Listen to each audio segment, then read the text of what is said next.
Hey YouTube, this is Tootie, and this is going to be my very first how-to video, and I'm going to show you guys how to make at least my version of homemade shea butter. Yay!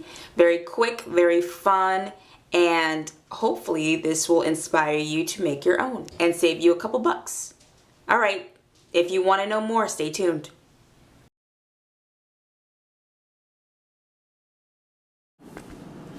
So I do just a cheapo castor oil, emu oil, here's some vitamin E oil, tea tree, grapeseed oil because it has vitamin E, and these are the main ingredients right here.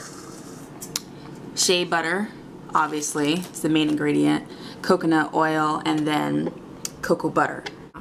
So the first thing I do is I heat up my shea butter and my coconut oil, or no, my cocoa butter, because I keep this in the freezer, so this is pretty rock hard.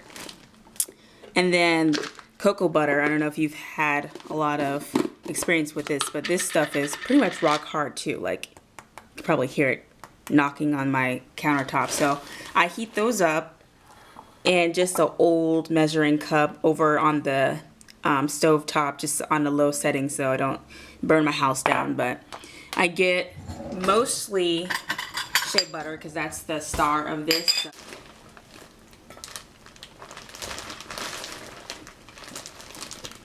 So that is probably 1/4 of a cup.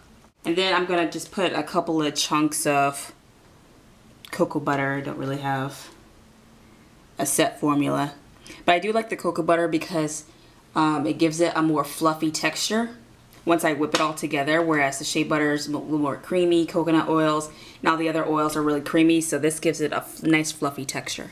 And so I'm just going to take this and put this over on the stove, and I've already had the stove on just medium, so it's been like 3-4 minutes and everything's melted down now. So now what I'm going to do is I'm going to transfer this into my stainless steel mixing bowl. I just put in my coconut oil and let that kind of get in there, get nice and warmed up with the heated up cocoa butter and shea butter.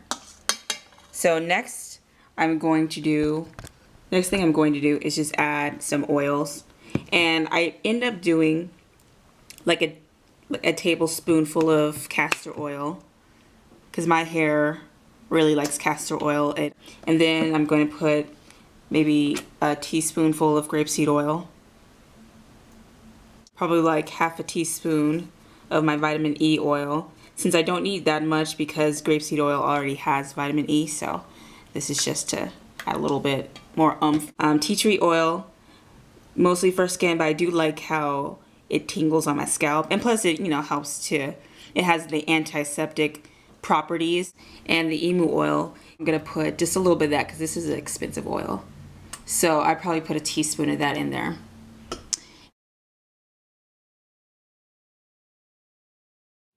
So here I just used my hand mixer to mix for about 3 or 4 minutes until everything has liquefied and there aren't any more clumps left in the mixture.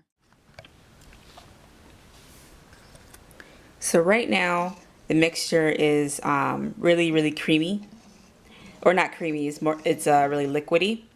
So what I'm going to do is I'm going to just put it in the refrigerator.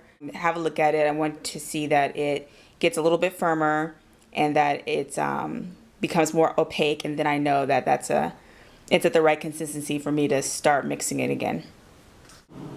Okay, so my mixture has been in the refrigerator for about 15-20 minutes actually, and so it's a little bit softer, or it's a little bit harder than it was before, but it hasn't completely congealed, so it'll be really easy to mix it all up again, and so it can fluff up. So that's what I'm going to start doing now.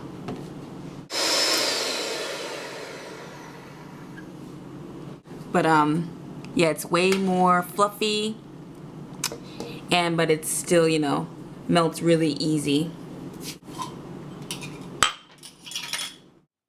So the last step is just bottling your shea butter mixture. I am using a 4 ounce mason jar, and I really enjoy making my own mixture because it's, first of all, it's way cheaper.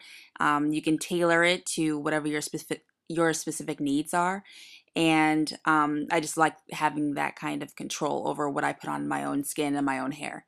So hopefully this was informative and enjoyable, and I hope you guys continue to watch my videos. Thanks.